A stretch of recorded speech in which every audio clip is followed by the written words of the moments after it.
He forgot the letter in his hand, the one that had sent him into this mental tailspin.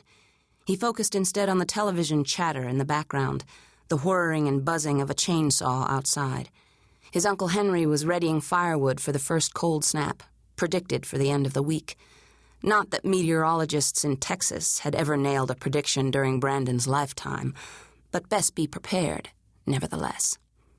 He heard, too, the companionable conversation of Aunt Bernice's home health care nurse, Betty Wilson, as she went about the delicate caretaking of her stroke patient. Brandon was well familiar with the routine. At straight-up noon, Betty would feed a tube down Bernie's throat and proceed to carefully syringe Ensure into her stomach. Bernice's pale blue eyes would continue to stare into space, and occasionally Betty would stop and wipe the thin stream of drool from Bernice's lips. What lured Brandon into opening the long closed door of the shrine, he couldn't guess. Or maybe he could. It was the letter again, taunting and leering up at him in streams of flourishing black ink on stark white stationery. The door stuck, gave with a sudden scrape of warped wood against the linoleum floor, then sprang open with a creak and a rush of cool, stale air that felt and smelled like wind from a grave. He left the door ajar, just enough for the sounds of All My Children and Henry's saw to infiltrate the quiet of the room. He felt as if he had been swept up in some macabre horror novel, a confused, brain-twisted protagonist being sucked down a vortex. Any moment he'd wake up to find himself knee-deep in excrement, because that's what hid beneath all the glittering, beautiful images lining the walls and shelves, images depicting a life of happiness and success. Bullshit. It was all bullshit. An elephant graveyard, bones of his past jutting up out of dust and shadows, musty, dark, and looming with treasures of his life, right down to the shimmering gold Oscar that resided by a life-size cardboard cutout of himself as Jesus Christ, leaning against the wall like a mummy's sarcophagus. He stared at it, feeling his face go from hot to cold to hot again. The critics had crucified him for his role in the resurrection, not because he'd done a shitty job of it. Hell, he'd been nominated for a second Oscar for his portrayal, but because his own life had hardly reflected anything remotely resembling virtuous.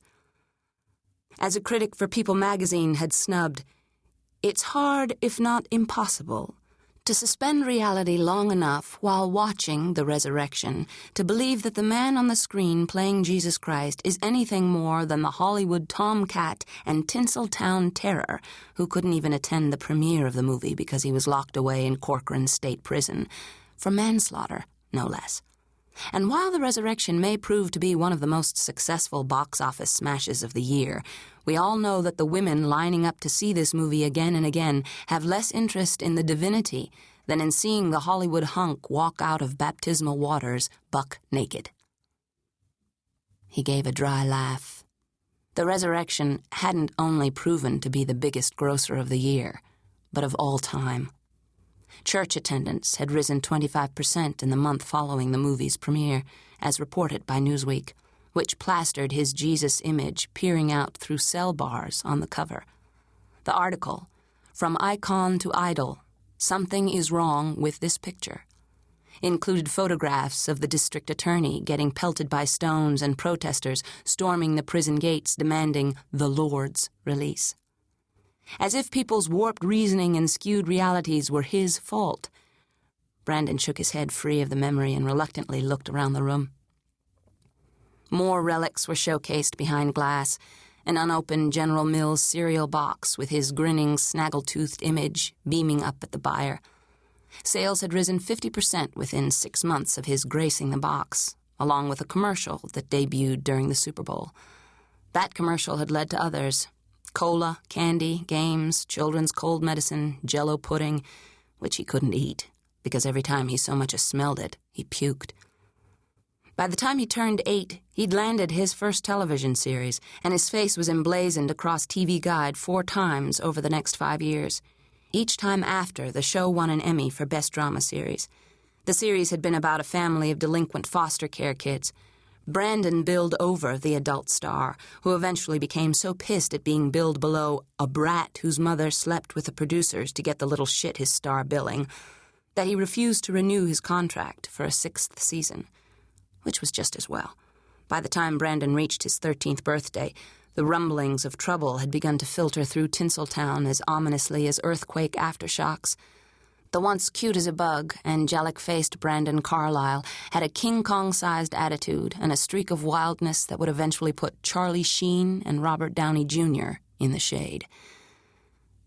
Now Brandon peered down through the glass case at the preserved TV guides. With each edition, his image subtly shifted from the sparkling, wide-eyed enthusiasm of an 8-year-old to the evolving, sharp-edged adolescent with turbulent, cut-to-the-quick eyes that made most adults uncomfortable. He wasn't America's darling any longer. Nevertheless, they came to see him on the big screen in masses because there was something hypnotic in the way he sucked them in and rattled their defenses. The critics likened him to James Dean and a young Marlon Brando.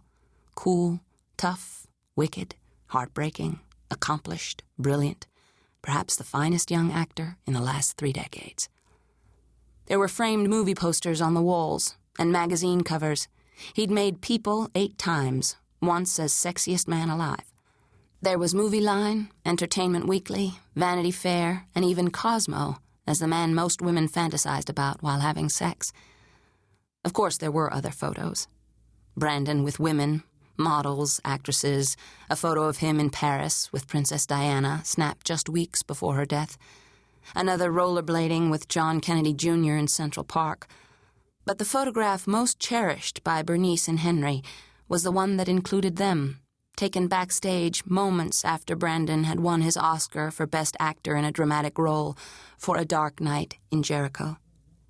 He'd flown Henry and Bernice in on a Lear, treated them to a shopping spree on Rodeo Drive, put them up at the Beverly Hilton. Before several billion people, he dedicated his Oscar to Bernice and Henry for their love and support, and not a breath had been wasted on his mother, also in the audience. As the camera panned in tight, Cara Carlyle's expression had turned as stiff and white as a corpse's. The next morning, the headlines had declared, "Mommy Dearest snubbed at Oscars." Cara's quoted response to Brandon's success had been, "The committee must have had their heads up their asses." Darling Brandon, I don't know how much longer I can go on like this. Years of dreaming, hoping, watching. Brandon blinked the film of sweat from his eyes and reread the letter in his hand. Somehow, it seemed appropriate to read it here, surrounded by memories of who and what he used to be. A movie star, a heartthrob to millions. But that was then, when such success invited all sorts of perverted idolatry and fanaticism. Now he was a nobody living in bumfuck Texas, a washed-up, has-been actor, a recovering alcoholic, an ex-con with about as much sex appeal as week-old roadkill. I've been watching you, always you, morning, noon, and night. But you look right through me. Oh, how I despair. Cruel, cruel man. Because of you, I have been half in love with easeful death, called him soft names in many a mused rhyme, to take into the air my quiet breath. When the time is right, my sweet Darkling, we'll be together. I didn't follow you from California to let you slip through my fingers now. Until then, I am simply anticipating. Mr. Brandon? A hand touched his back. Brandon jumped and turned. Betty Wilson, his aunt's nurse, took a startled step back, her eyes wide and her mouth slack in surprise. My goodness, dear, I didn't mean to startle you. Gracious, you're white as a sheet. Is something wrong? Her gaze dropped to the letter in his hand, and her thin black eyebrows drew together. Shaking his head, Brandon refolded the letter and slid it into the back pocket of his jeans. No, nothing wrong. He released a shaky breath. The room, it's creepy, like a boneyard. I don't know why I came in here. It's depressing as hell. He stepped around her, back into the warmth of the sunny yellow kitchen with its frilly white curtains on the windows and the smell of a raisin pie wafting from the oven. The security of it nestled around him like a fuzzy blanket.